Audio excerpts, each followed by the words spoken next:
Here in the Piedmont Triad, we're all connected by the ideas, innovations, and people working to improve our region, from transportation and planning to housing and economic vitality. We bring those conversations to you. Welcome to the Triad Regional Connections podcast, hosted by Audra Adams and Lamar Powell, brought to you by the Piedmont Triad Regional Council. Hi, everyone, and welcome to this edition of the Triad Regional Connections podcast. My name's Lamar Powell, and our guest today, I'm so excited to have her here with us, Adrienne Calhoun, who's the director of the, let me get this right, Area Agency on Aging at Ptrc. Welcome. Thank you. Glad to be here. I think you said before when we started, it's called AAA. AAA. Most people go by the AAA. The AAA. But be sure we're not talking about the transportation. No. AAA. No. So now how long have you been with Ptrc? I've been with Ptrc. This October will be 25 years. 25. Wow. Not always in the director role, Yeah. but I started with the Area Agency on Aging almost 25 years ago as an aging program planner. Okay. Fresh out of college, well, sort of. I worked another aging role about 3 years, and then I came to the AAA. When you say fresh out of college, what did you go to school for aging services? I did. I got my master's from Appalachian State University in gerontology. In my undergraduate work, I had to do a field experience, and I did it at a nursing home. I had this lady that I was assigned to, and she really changed my perspective. Before that experience, I thought I was going to go industrial psychology. Oh, wow. I don't even know what that is. Totally different. But this lady in that experience really made me do the research, see the need in aging, and really decide that that was really direction and passion for the rest of my life. Wow. And you have followed up on that for 25 years. 25 years. Oh, my goodness. And how long have you been the director? I've been the director since 2019. 2019. So a lot of years doing that as well. That is. Tell me what the Area Agency on Aging, I've stumbled AAA. over the AAA. Tell us what you provide, what you do. Just an overview. So the AAA, just so you know, we are written in federal legislation. We go way back to 1965, the Older Americans Act. Every so often, that was ratified. And in 1973, Area Agency on Agings were created to be able to be the sort of the hands and feet on the local level, a regional level. There are over 650 across the U.S. area agencies on agings. We have the same mandate, but if you've seen one AAA, you've seen one AAA. And our mission really is just to really help older adults and their caregivers to live with dignity, independence, and choice, and to bring about connecting to resources so that they can age well in their community as long as they can. And even when they can't and have to go into long-term care settings, we are a resource and advocate for them as well. To me, that's the Lord's work right there. Yeah, and much needed. Yeah, for sure. And I have said this and I'll say it again. Our aging community are becoming more and more invisible. I feel like as the generations, I could be wrong. It's just my experience. Even, in my kids or, where we used to always, me growing up, used to always be around more, aging people, my grandparents, and it was just more traditional in that sense. And I always looked forward to that, and I wanted to pick their brains, and I wanted to hear about how they were veterans and how they, all of those things are just so interesting to me. And then my face would just light up, doing that. And then you'll talk to the normal average person who is a generation or two behind me, and they're like, what? How do you, and it just boggles my mind. I'm like, you can get so many tips and tricks and wisdom nuggets and all this stuff if you just take the time and talk with them, for sure. Yeah. So I know you have this big department, And it's got to be divided up somehow in different things that you do, or is it? Explain it to me a little bit. Sure. So we serve, well, I like to say, anywhere from the well, active, engaged in community, as long as possible, to the frail and anywhere in between. If you look at the demographics, the numbers of just North Carolina, 1 in 5 counties, 1 in 5 of the counties in North Carolina has a population that's more older adults than individuals under 18. Right. So that provides us an opportunity to really have to meet those growing needs of older adults in our counties. Right. So we have those who work in community. Part of our role is to administer federal, state, and local funds. We're an administrative funds. We work with local providers who provide boots on the ground meals. They have volunteers that will actually go into the home and deliver a hot meal. Personal care aides that will go in and provide that personal touch to those individuals who need transportation, respite care, just a little break from the caregiving responsibility. We have team members that work with those service providers at the county level to make sure that the dollars that we administer are meeting the standards, because these are government dollars. We have standards and oversight, and so we work closely with that. We also have opportunities to create new solutions with needs that are out there. The need of 20 years ago looks a lot different than it looks now. In what way? What's the biggest way? Digital inclusion, digital literacy, for example. We learned a lot during the COVID years, right? We were active, engaged. Seniors were at senior centers, taking part in program, getting out on trips. And then all of a sudden we got the pandemic and we sent everybody home to isolate. That's rough. So imagine that families didn't visit. Right. That meal may not have been delivered. That personal touch aid didn't come in. And that connectivity to family wasn't there. So we learned a lot that we needed to make sure that we were providing that digital education. We put a lot of tablets in the hands of older adults in the last few years. We've put smartphones in the hands of older adults, and we've shown them how to use them. Yes, not just giving them those items, but also educating them on how to use them. Because Just I've even seen how that to turn myself. it on, yeah. Yeah, turn it on, operate it. Yeah, you've had classes. We've had classes in the office. We've shown them apps, and we've done education of beware. There are scams out there. Right. If it looks too good, stay away. So we've even had to do that. But that has helped a lot of people to connect.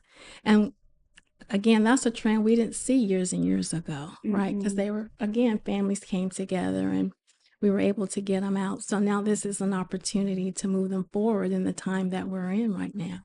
So with digital literacy, just that section, what is the way that you get the word out? If they're not digitally literate, how do you get them to know, hey, here's somewhere that you can go to do this kind of training? Part of our role as an AAA Right. is to get information out in community. We push out a lot of information, and we say, share this information, right? We have our funded partners that touch a lot of older adults at a diverse level of need. And so we push information to them to push out to individuals. We also put information in local papers because older adults do read the paper. That's true. We use websites where certainly caregivers, the older adult may not be connected, but certainly that daughter, that son, that cousin may be, and they'll share that information. So we will use any vehicle to get information out. I mean, that's part of our mandates to make sure we're doing that. I think with PTRC too, one of the things that we've learned is to be creative in some of these initiatives. And so we're seeing a great example of that, trying to look forward and see what the needs are. And we are in the digital age, so that's very, very important. Have you seen an exponential amount of growth as you've pushed out these programs, not problems, programs you have? We have senior centers that are now having regular ongoing computer classes, or the community colleges have been great partners to be able to come in with trainers to do those classes for us. And so we see a lot of older adults taking part. Wow. And we've also talked too with PTRC, the regional aspect of things. So you guys are administering a lot of these different programs, the grant money to, I guess, providers, right? And plus, if you learn about this on a regional level, then you can help the counties in a better way. Absolutely. I mean, again, we bring together in every county, we have a local aging planning committee. Every county in our 12 county. And you're area. over all of that? Yes. And that committee, older adults, caregivers, and anybody of importance in that county. It might be faith leaders. It may be educators, bankers, those trusted sources, those service providers who we administer funding to.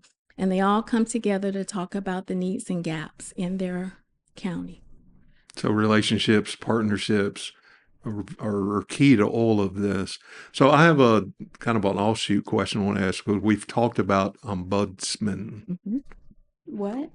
Ombudsman. Oh, ombudsman. Right? Am I saying that right? You're right. Yeah. Swedish for advocate.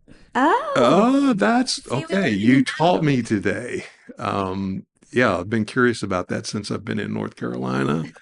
But tell me about that, because I know you have several individuals on your team that serve in that capacity. What is that all about? So the regional long-term care ombudsman program, we're staffed to go into long-term care settings and be the advocate for the residents in long-term care. Just because you move into long-term care setting, your rights go with you. They do go with you. If you want to have your coffee at 9 o'clock in the morning, then you can have your coffee at 9 o'clock in the morning. I like that. If they're not answering your call bell, why aren't they answering that call bell? Our ombudsman team will get in there and have conversation on your behalf as a resident or family member. Now, is this a federal program, state program? What is that? This also goes back to the Federal Older Americans Act. It was part of the legislation to look at, again, individuals living in long-term care and being that advocate for those individuals. And so, yes, it's federal and state. It's written in also the state legislation to be that advocate. So so that is a huge kind of program and mantle to take on. How do you follow up? What if you go in there and say, hey, this needs to happen? What makes that facility know that, hey, they mean business, this needs to go ahead and happen? What is that? And then the follow-up of that. So the ombudsman will go in if a resident has an issue that they've raised, and they will work on getting their permission to go and talk to others on their behalf. That's key, important. And then that ombudsman will talk to whoever they need to talk to within that facility. If it even needs to go beyond that facility, they can call the local Department of Social Services, or even on the state level, they can call facility regulations at the state level. Okay. We work closely together with all those other systems if the need needs to be elevated to that level. But typically, an ombudsman can go into a facility and be that voice at that local level for change. Not every change is made, and not every change is made to the satisfaction of the family member or individual, but it has to meet those standards that's required, right? And so the ombudsman will go and be that voice until they can close out that situation. Okay. It may require several visits to the facility. It may require sitting around a table and having discussion with key leaders of that facility. But they are that advocate for that residence issue. So I see that being an advocate for the aging, I think is a very important thing. But I'm also hearing in all of this how important it is to get the word out, educate people on what's available to them. I need an advocate. I'm in a situation and it's a difficult situation, but trying to educate the population, the aging themselves and their family on what's available to them to help them at this time in their life, right? I mean, you guys do a bunch of that, right? Educating and training is key to what we do, right? We don't wake up saying, oh, today I want to be a caregiver. Oh, today I want to go put myself in a long-term care facility, right? Mm-hmm. We don't wake up doing that, right? But when those situations do occur, if you don't know where to go or what to do, you're at a loss, right? And that's where we come in, because we're a trusted resource in community, and we're a starting point, right? We don't have all the answers, but we know how to direct you and point you in other ways to connect to the resources that may be beneficial to your situation. We do a lot of training. We do a lot of, here's some information, fact finding, let's share this out. If you have questions, here's who you need to call. Here's some questions you need to ask. We do help family members and individuals in that capacity. Is there a minimum age?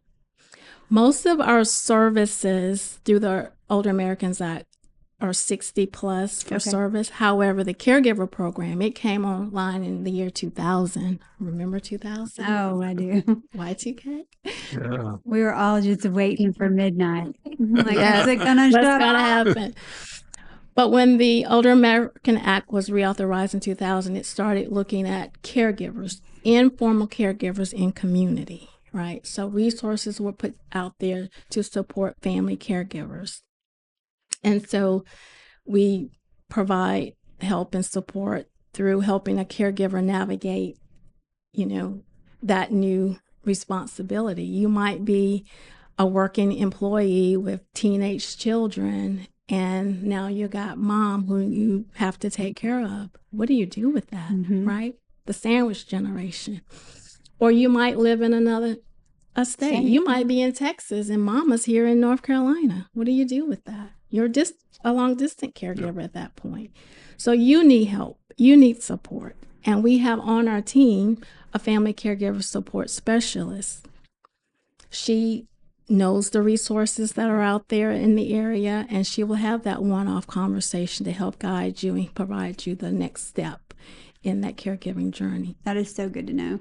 Not on the same level, but we have people in our family that just don't have the resources where they live. It's not this state of North Carolina, but it's more a disability kind of situation, and there's no guidance for that in their area.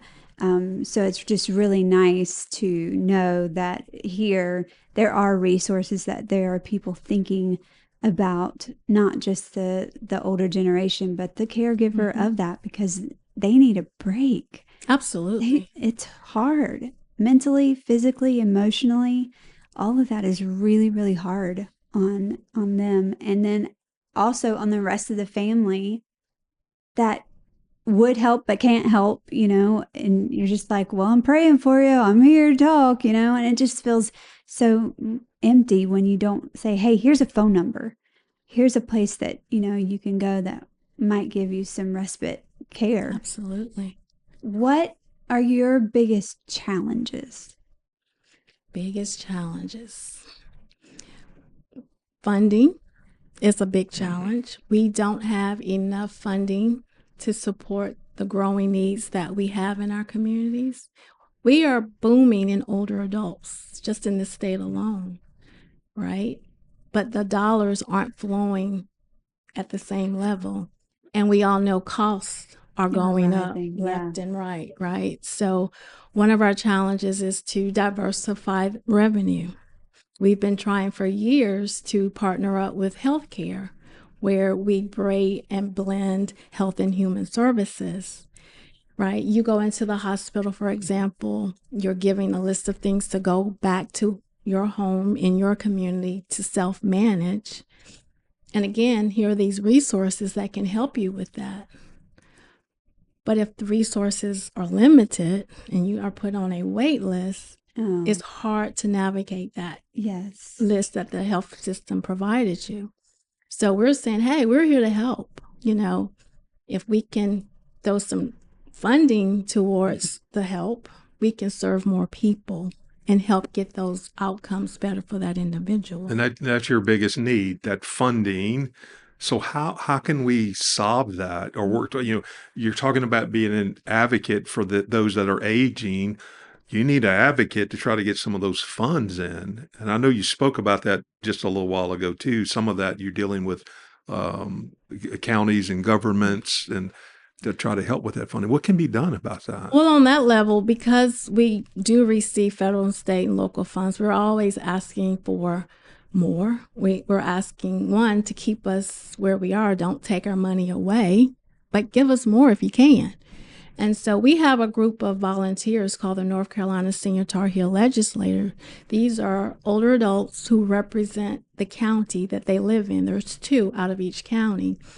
And they come together as an advocacy body for the state of North Carolina, right? Mm-hmm. So our regional delegation actually are on their way right now to the legislative building in Raleigh to say, hey, I am from Region G and we have these needs in our community and your support is warranted. So we're constantly putting the information in front of our legislators, right? They need educating about aging and, they represent us. We need to educate them. Yeah. And so every opportunity that we can do that, we look for. And I think that communication is so important because it's not just, this is not a problem that's going away. No. It is growing. We cannot afford to cut anything. We need to add to that funding. But also along with that, you guys are getting really creative at how you use that money, use it in a better way to be more effective with the use of that money.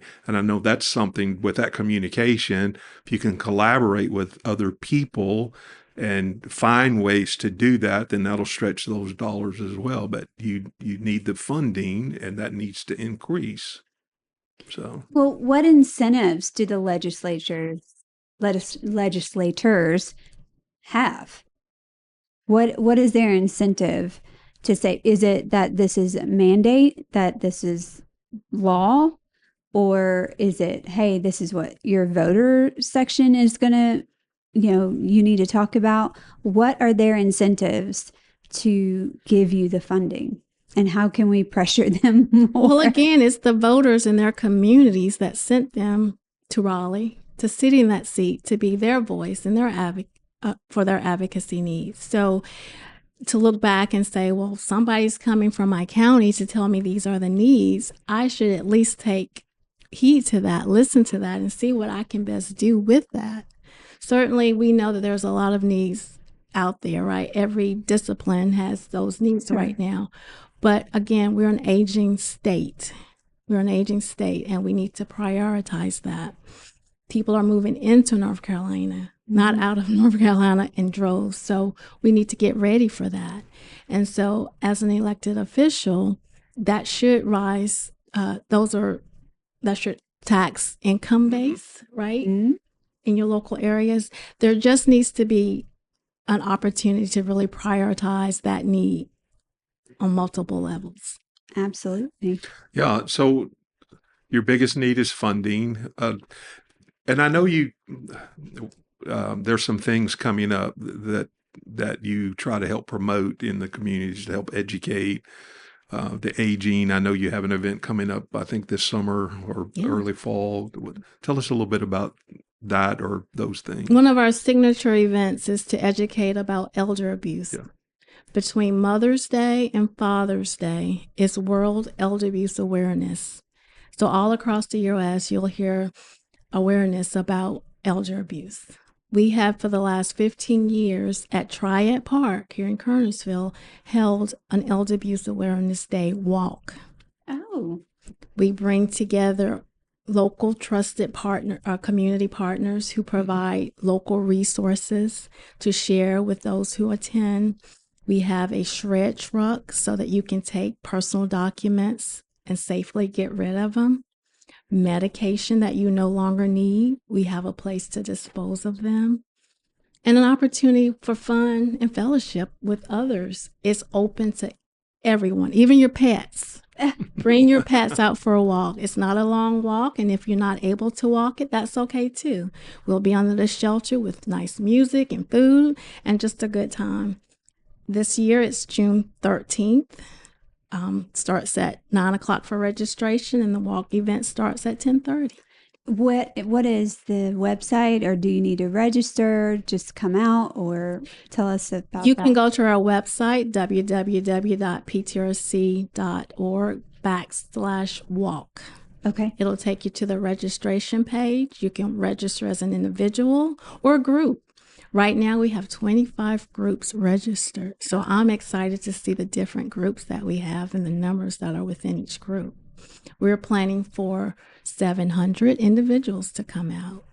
And we have T-shirts until we run out. We have T-shirts to give them and nice bags that they can put their information, the resources in. But certainly a place to really educate and be aware of how our elders are being abused with financial and emotional and physical. And we don't want that. It's our jobs to protect them. Yeah. And it sounds like you're doing your job very well. And you have a team that you have really stewarded. And we've talked to just a couple of them, but they're very impressive. And I have to think that it starts at the top. Yep. And we'll talk to some more too. And I'm looking forward to those conversations as well. Because, I've heard some of it off camera and on the side, and I'm excited. They're really advocating for the aging population in our state. And I'm so glad PTRC is a part of that and partnering with all of these different people and organizations to make this happen. Thank you for being here today. Well, thank you for anything else you want to add? Just exciting work. Let's not forget our older adults. We all are aging. One day we might need resources. Just remember and direct folks to the area agency. If you don't know where to go, where to get started, just think about the area agency on aging. We'll get you connected. Nice. That was great. That was great. That was really great. Well, thank you so much again for being here. Thank you. And thank you for joining us today on this episode. I think it was very important information. And again, don't forget what you've heard today. Go to the website, come to the walk, do all the things, talk to your legislators, do all the things. And we thank you for joining us, and we'll see you on the next edition. Bye-bye.